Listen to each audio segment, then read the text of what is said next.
আসসালামু আলাইকুম। আশা করি আপনারা প্রত্যেক অনেক অনেক ভালো আছেন। তো অল্প কিছু সময় আগে বাচ্চাগুলো ছাড়লাম। তো আজকে লেট করে ছাড়ছি, দুপুরবেলা কাজের থেকে আসলাম। শুক্রবারের দিন, পবিত্র জুম্মা মুবারক। জুম্মার দিনকে সমস্ত দিনের সর্দার বলা হয়।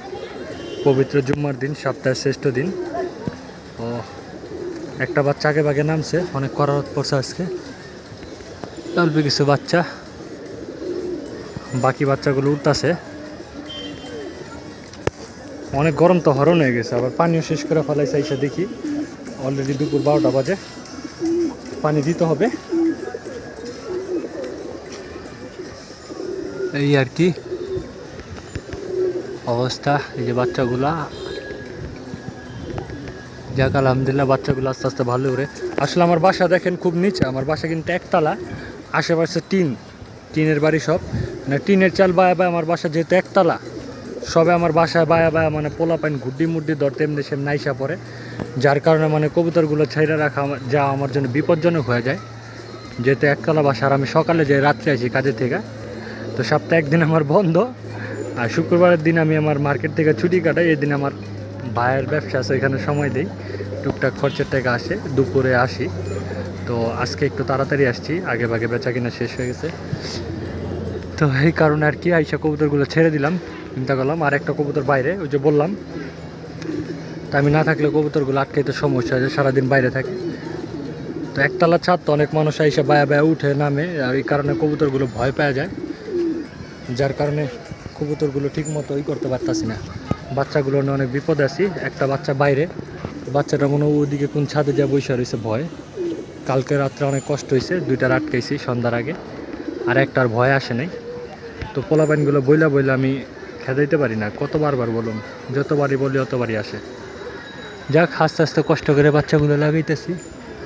তো বাচ্চা কম কে বুঝতেছি না।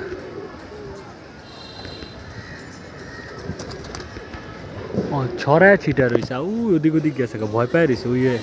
ওই ছাদে ওই যে লাল টুসু দিছে, তো আমার বাসার নিচা, বাচ্চা ভয় পায় গেছে, এই কারণে আর কি। তো গতকালকে কবুতরগুলো গোসল করাইছিলাম, দেখেন গোসলের পরে একদিনেই কত পশম ঝরছে, অনেক কবুতরের দম ঝরছে, পাক ঝরছে একদিনেই। যাক এর লেগে কবুতরের নিয়মিত গোসল করালে মোল্টিংগুলো ক্লিয়ার হয়। দেখেন কবুতরের লেজের পশমও ধরছে, দেখেন অনেক পশম। চোখের মধ্যে দিছে বাড়ির, আল্লাহ পাক দিয়ে আমার চোখের মধ্যে বাড়ি লাগছে। গতকালকে বিকালবেলা সাফ করছি, সাফ করে বৃষ্টি বাদলের দিন কাদা কাদা হয়ে গেছিল কবুতরের আবর্জনা দিয়া, এগুলো ধুইয়া ভালো মতো পরিষ্কার করছে। দেখেন আজকে কত পট ঝরছে। এলে নিয়মিত গোসল দিলে কি আসলে এটা প্রাকৃতিক চিকিৎসা কবুতরের, তো কবুতরের মোল্টিংগুলো ক্লিয়ার হইতে সুবিধা হয়। যাক এই আর কি, গরিবের অল্প কিছু কবুতর, 12-13টা বাচ্চা ছাড়ছি, ফ্লাইং করতেছে, আর অল্প কিছু কবুতর আছে। এই সব মিলে এভারেজ ধরে আছে এখনও 2-3 জোড়া, সব মিলে এভারেজ 50 কবুতরের মতো উঠবো। গরিবের অল্প কিছু কবুতর, আমি কবুতর মানে খুব বাছাই করে পালি। হয়তো আমার কবুতর দেখতে সুন্দর না, মানে আমি যতটুকু বুঝি অতটুকুর মধ্যে আমার কবুতরগুলো মানে গুছায়া গাছায় পালার চেষ্টা করি। এত ভালো কবুতর আমার কাছে নাই, আসলে চাপা পিঠের মিথ্যা কথা বইলা লাভ নাই। অল্প কিছু কবুতর পালি, টুকটাক পাল্লা করে আপনাদের সাথে প্রতিদিন শেয়ার করি। তো এই বাচ্চাটা গতকালকে আর একটু প্রেশার মুশার দিছিলাম, এর লেগে শরীরটা একটু দুর্বল, ওইটু আগে ভাগে উইরা নামছে দেখেন। আর ওর ভাইটাই বাইরে, আর রাগ করে সিপ দিয়ে গুতা দিছিলাম, একটু ব্যথা পাইছে। মূলত কবুতরটা ভয় পেয়ে গেছে, এই আর কি। এই বাকি কবুতরগুলো নামটা দেখ, জুম্মার দিন আজান দিতেছে, মানুষ গান ছাড়ছে। এখনকার মানুষ মানে কতটা আল্লাহর থেকে দূরে সরে গেছে গা। যাক আল্লাহ সবাই সঠিক বুঝ দান করুক।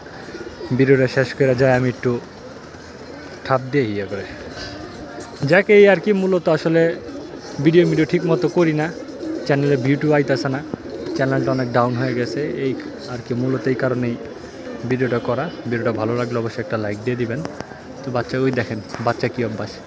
এই যে বাচ্চারা বাইরে ছিল গতকালকে, এই যেটা বাইরে ছিল, আইসে বেয়াদবের বাচ্চা, অগরে দেখা বেয়াদব আইসে, আর্মির পোলা,